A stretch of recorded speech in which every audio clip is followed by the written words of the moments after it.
नमस्कार, आप देख रहे हैं दूरदर्शन स्पोर्ट्स और पेरिस ओलंपिक्स 2024 के ताज़ा अपडेट के साथ मैं हूं अमित अरोरा। आपसे कुछ ही देर पहले रेसलिंग में जो भारत की खिलाड़ी थी रितिका हुडा, उन्होंने प्री क्वार्टर फाइनल मुकाबला 12-2 से जीता और टेक्निकल सुपीरियरिटी पर उन्होंने क्वार्टर फाइनल्स में अपनी जगह बना ली है। बहुत ही अच्छा मुकाबला यहां पर, जहां पर रितिका और उनके सामने थी हंगेरियन की जो पहलवान बेनेडिक्ट, और अच्छी परफॉर्मेंस रितिका हुडा की। भारतीय पहलवान रितिका ने ये मुकाबला 12-2 से जीता। Women's freestyle 76 kilogram category का प्री क्वार्टर्स मुकाबला,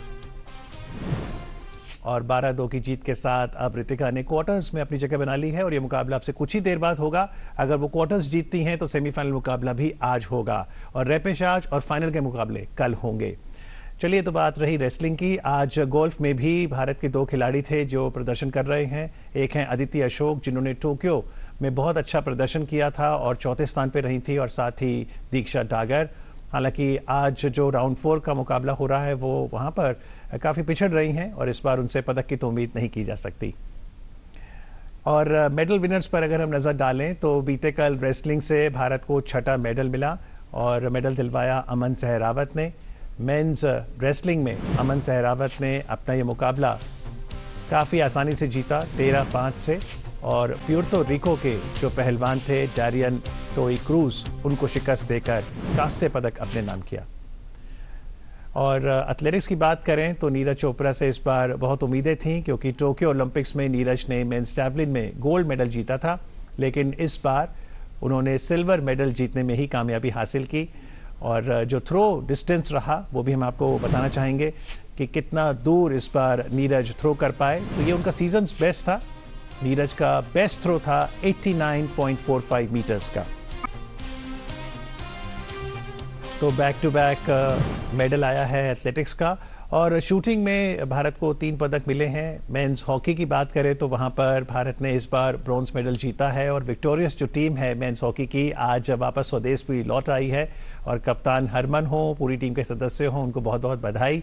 शूटिंग की बात करें तो वहां पर स्वप्निल कुसाले ने भारत को एक ब्रॉन्ज दिलाया था, और वो 50 मीटर मेंस पोजीशन में आया था। उसके अलावा 10 मीटर पिस्टल इवेंट की बात करें तो वहां पर मनु भाकर ने ब्रॉन्ज मेडल जीता था, और फिर सरब जो जिसकी तस्वीर अभी आप देख रहे हैं बैकग्राउंड में, उनके साथ मिक्स टीम इवेंट में एक और पदक आया था। कुल मिलाकर 6 पदक भारत के पास आए हैं। और अगर मेडल्स टैली पे हम नजर डालें तो वहां पर सेंचुरी लगाई है यूनाइटेड स्टेट्स ऑफ अमेरिका ने। शीर्ष स्थान पर है अमेरिका, और नंबर 2 पर चाइना। ऑस्ट्रेलिया जो अपने खेल संस्कृति के लिए जाना जाता है, तीसरे पायदान पर। जापान चौथे, ग्रेट ब्रिटेन 5वें, और मेजबान फ्रांस 6ठे पायदान पर। भारत के पास इस समय कोई गोल्ड नहीं है, एक सिल्वर जो जैवलिन से आया है, और साथ ही ब्रॉन्ज मेडल। तो भारत 69 पोजीशन में है, लेकिन अगर एक और पदक की उम्मीद आज भारत को है तो वो रेसलिंग से ही है, और दिलचस्प रहेगा देखना कि क्या रितिका अपने क्वार्टर फाइनल मुकाबले में जीत दर्ज करती हैं। लेकिन अगर हम नजर डालें कि भारत की ओलंपिक यात्रा पिछले 5 ओलंपिक्स में कैसी रही है, तो 2008 बीजिंग में अभिनव बिंद्रा ने गोल्ड मेडल दिलाया था, कुल 3 पदक आए थे। 4 साल बाद जब लंदन 2012 में भारतीय कंटिजेंट गया तो 6 पदक आए, 2 सिल्वर 4 ब्रॉन्ज।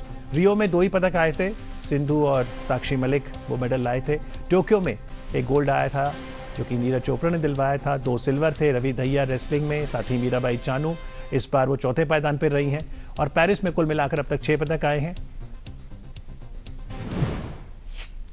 तो बेस्ट विशेस देते हैं हम कि रितिका हुडा जो अब से कुछ ही देर बाद क्वार्टर फाइनल्स के लिए खेलने आएंगी फ्री स्टाइल 76 किलोग्राम कैटेगरी में। हम आपको दूरदर्शन स्पोर्ट्स पर लगातार अपडेट्स भी दे रहे हैं, और सीधे प्रसारण के लिए भी आप देखते रहिए दूरदर्शन स्पोर्ट्स।